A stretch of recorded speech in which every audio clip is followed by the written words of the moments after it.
Welcome to a new way. He has put you on a new journey. Hold close to him and follow what he says. Sent the final prophet Muhammad to mankind a mercy. Welcome to a new way. He has put you on a new journey. Hold close to him and follow what he says. Sent the final prophet Muhammad to mankind a mercy. Ina alhamdulillah wa salam wa rasulullah. Inshallah, guys, tonight is going to be the last, this is the last chapter or the last segment of Know Your Lord. Know Your Lord. And we've been spending the past few weeks discussing the names of Allah and why it's important for us to know the names of Allah. And we spoke about how to call upon Allah using his names. And a lot of people ask the question, out of all the names that Allah has, what is his greatest name? And that's what Sheikh Kareem Abu Zayd ends this wonderful book with that question and the answers that people have given. So with that said, let's put the PowerPoint up on the screen and we can talk about it, inshallah. Let's see. And this we'll be covering the last pages of this book. And for those of you who, most of you have the book, I want you to pay attention to how the book ends with the names of Allah. He gives the 99 different names of Allah and their meanings translated into English. So that way you can see the different names of Allah and you can call upon him using those names. Well, we're going to cover pages 212 to 216, and then 216 on to the end of the book are the 99 names. So we're going to answer that question about which of his names are the greatest name of all. First of all the names of Allah are great. All of his names are great without any exception. And all of his names are free of any imperfections. They are free of any flaws, and they're all excellent names. And like I've told you guys, when you make dua or when you begin to speak to Allah, call upon him using any name, any of those names that he has revealed to us, any of those 99 names. Okay, don't make names up. Don't add to them. Don't take away. But in regards to the question at hand here, we do have several hadiths where people ask which of the names are the greatest names of Allah. And I'm going to go over some of those hadiths now. For example, we have this one by Abu Umayma.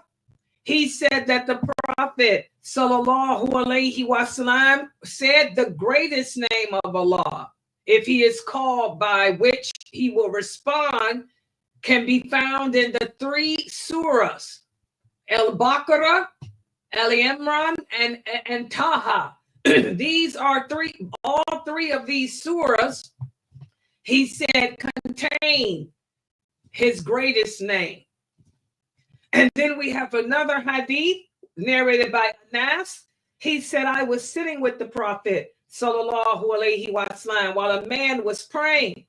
The man made supplication. He said, oh Allah, I ask you because all praise is due to you. There is no God but you alone. You have no partner or associate. You are the bestower, the originator of the heavens and the earth. You are the possessor of majesty and honor. O ever living, O sustainer. And when the prophet heard this, the prophet said, that man has asked Allah by his greatest name. which if he is called upon it, he will answer. And if asked by it, he will give. But look at all the names he used.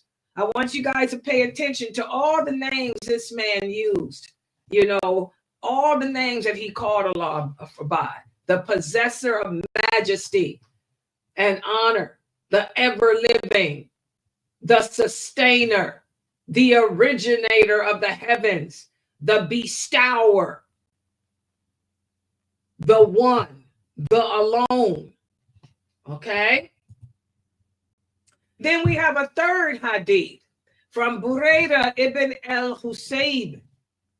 He said the Prophet sallallahu alaihi wasallam heard a man making supplication, and the man was saying, "O Allah, indeed I ask you by my testifying that you are Allah.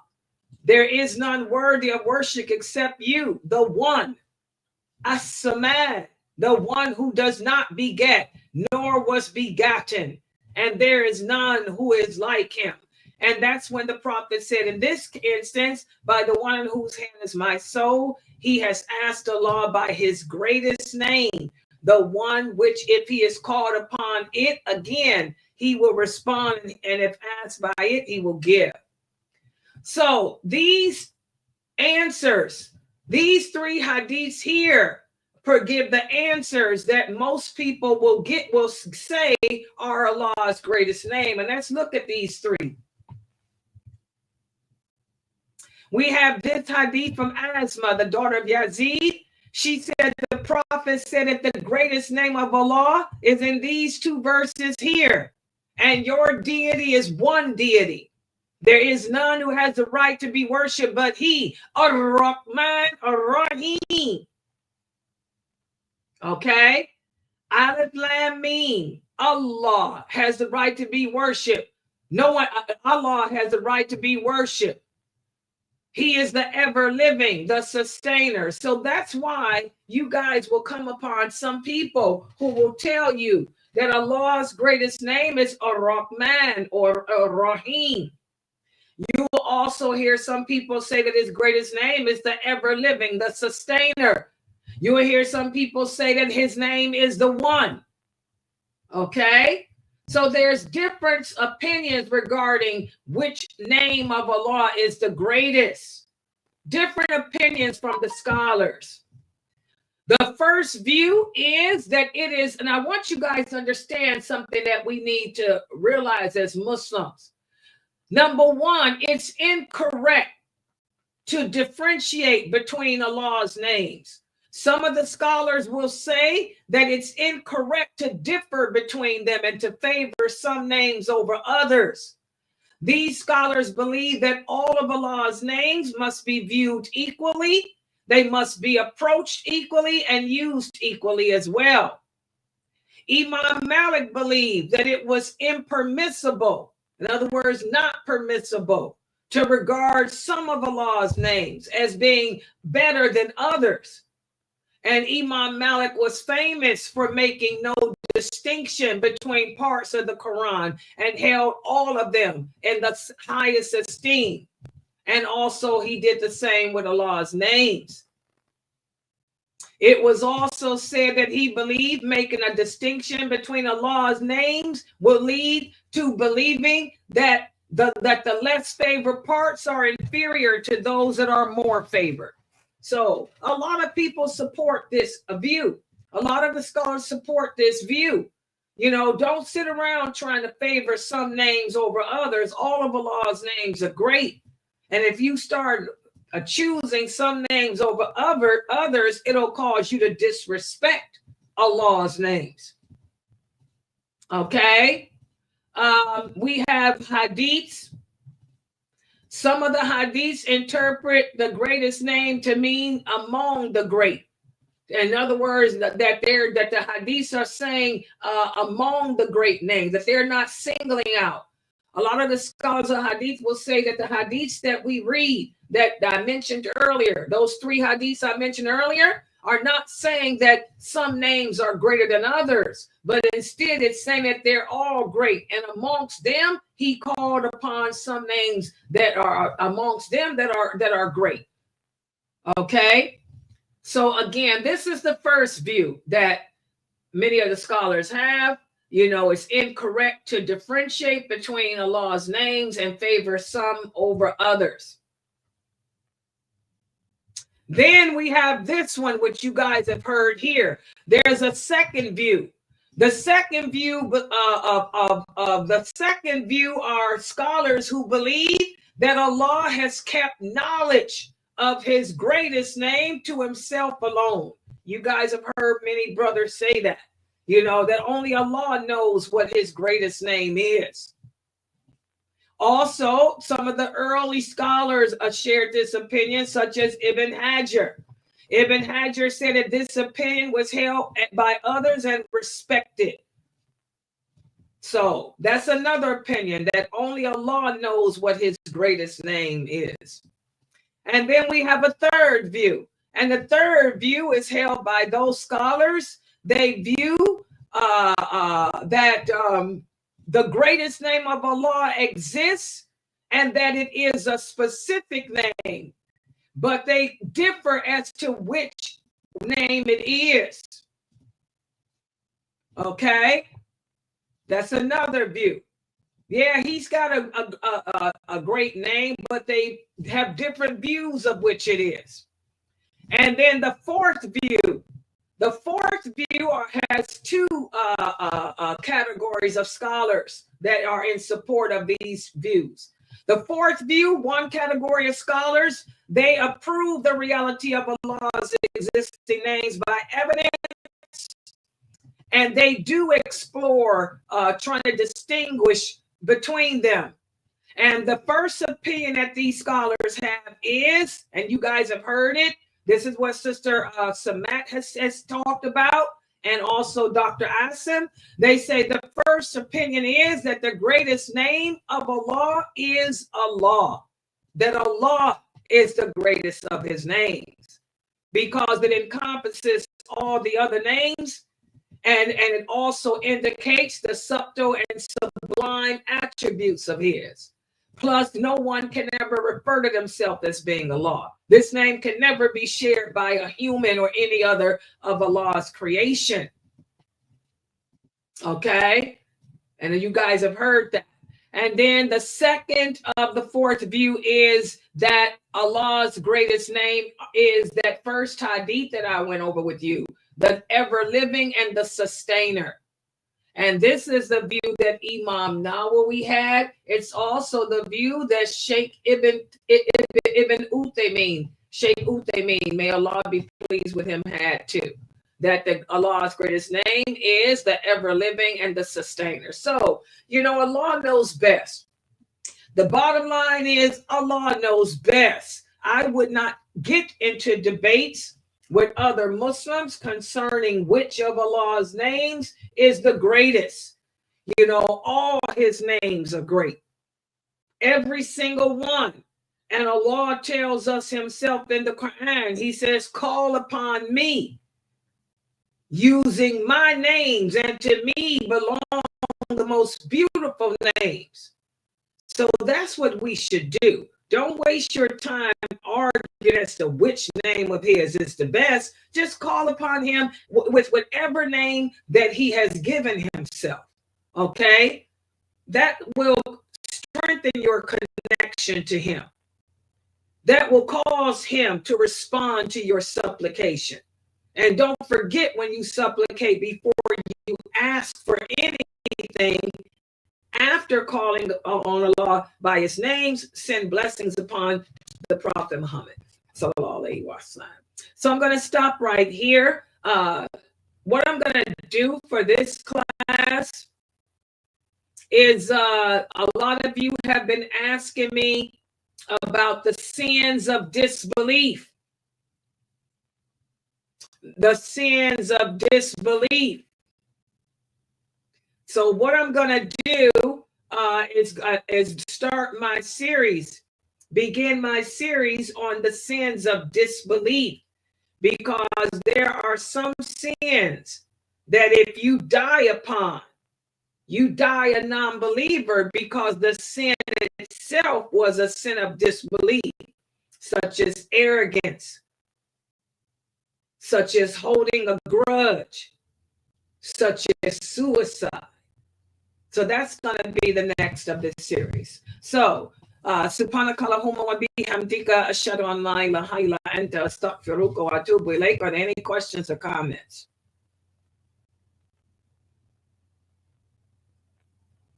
Any questions or comments? That's very interesting, because I never ever thought that way. Never heard it taught, but it makes sense. I never tried to figure out which of it are his greatest seed. Yeah, all of them are great. So, yeah, I've never indulged in that either, but a lot of Muslims do. They get off into that. I don't know why, but it's not worth it to me. Yeah. Any other questions or comments? Tomorrow, guys, I'm going to try to do my 6:30 class. Y'all know I be sitting with my mother, so we'll see what happens. Yeah, we'll see. Yeah. Yeah, that's why I didn't show up yesterday. Yesterday, I didn't get home, and I was just so outdone and tired. I just went to sleep. I couldn't think. Yeah. And by the way, guys, I haven't checked our account because I haven't been able to. I've been so tied up with this stuff. Please support this dawah effort. Please don't forget we are a nonprofit organization. We survive off of your donations. We are a 501(c)(3). We don't receive no money from no government agencies. That's a big thing, because when you receive money from them crazy government agencies, you got to live by the government agency's guidelines. So we don't live by anyone's guidelines but Allah's. So please support us. You can Cash App us at Sunnahfollowers. You can PayPal me /Sunnahfollowers, or you can do the best, which is Zealous, at the email address given up there with the finger, that little finger that's pointing. That's the email address. Yeah. Any other questions or comments? Go ahead, brother. I will, Sister Amina Antar. Walaikum salam, Antar. What's up? Girl, it's been rough here.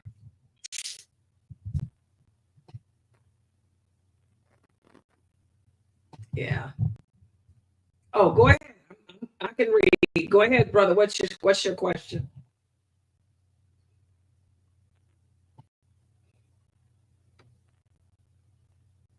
What do you mean, don't make that face? He said, don't, you done made that face. I don't want to make you. No, go ahead. No, I'm just tired. I'm not making a face, brother. What's your question?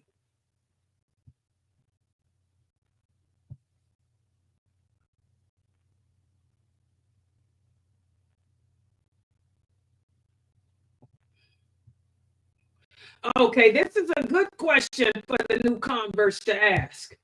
Yes, he's asking me, is there certain knowledge that we don't have to know? Yes, there's a lot of knowledge that you don't have to know, but there's also a lot of knowledge that you do have to know too. You need to focus on Aqidah, your belief system, Tawheed, the oneness of Allah. As a Muslim, you need to know what your obligations to Allah are. You have to know how to perform your prayers. You're supposed to know how to dress as a Muslim, okay? How to behave. You're supposed to know the lawful and the unlawful too. You're supposed to know what your role is as a Muslim man, as a Muslim husband, as a Muslim father. Okay? My sister-in-law is texting me already, Tiva. Wait a minute. Hold on, guys. I got to text my sister-in-law. Oh, okay. She just texted me. Okay. She got the message. Okay. All right. Yeah. Yes. You should know you should know how to pray and how to pray correctly. You should know the rules of fasting. Okay. Exactly. Those things. But now, do you have to know the history of Islam? No. Do you have to know the details of the Prophet Muhammad's life? All the details of his life? No. Do you have to know all the companions' names, which is impossible, thousands of companions? Do you have to know the details of their lives and stuff? No. That type of information, no. But you have to know what it means to believe in Allah. You have to know how to worship him correctly. You need to know what his laws and commands are regarding your lifestyle, regarding what is lawful for you to eat, what is lawful for you to do, what is lawful for that, and how you're supposed to do that. That stuff, that's basics. That's the type of knowledge you have to learn. Do you have to know how to speak Arabic? No. Arabic has nothing to do with getting into paradise either. The only Arabic that you have to learn is Al-Fatiha and the Tasha who learn how to pray. That's it. Because the Prophet taught us how. Sallallahu Alaihi Wasallam. Do you have to know Tajweed? No.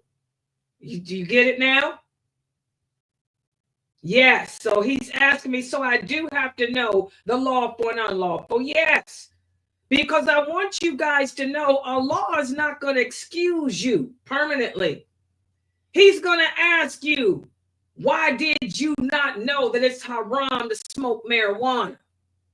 He's going to say, didn't I allow you to live on the earth for 30 years, 20 years, 10 years, 5 years?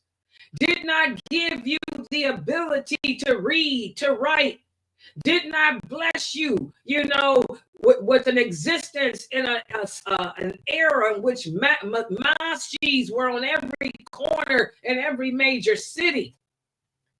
Then he's going to say, and how did you not know that it was haram to smoke marijuana? When you had the internet at your fingers with people on the internet speaking about the lawful and the unlawful, Allah is going to throw all that stuff back up at you. So yes, you have to know what's lawful and what isn't. Does everybody understand that?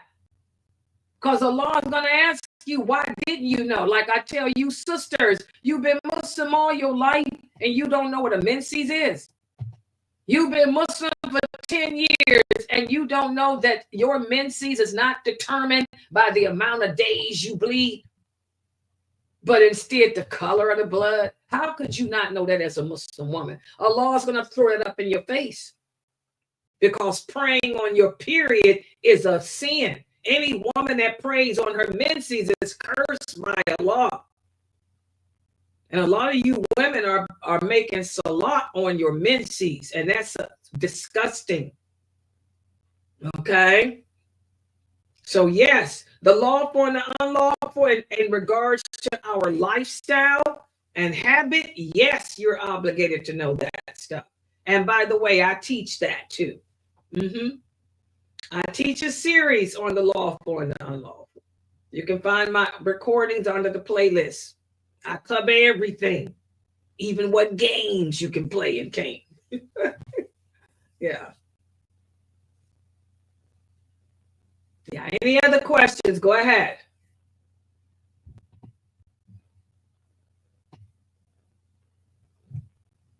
Yes, I'm going to talk about that, speak about that, the night prayer. But yes, the voluntary prayers. For night, you can pray them anytime after Isha up until the Adhan for Fajr is called. If the Adhan for Fajr is called, that's it. The Sunnahs and the night prayers is over. It's dawn.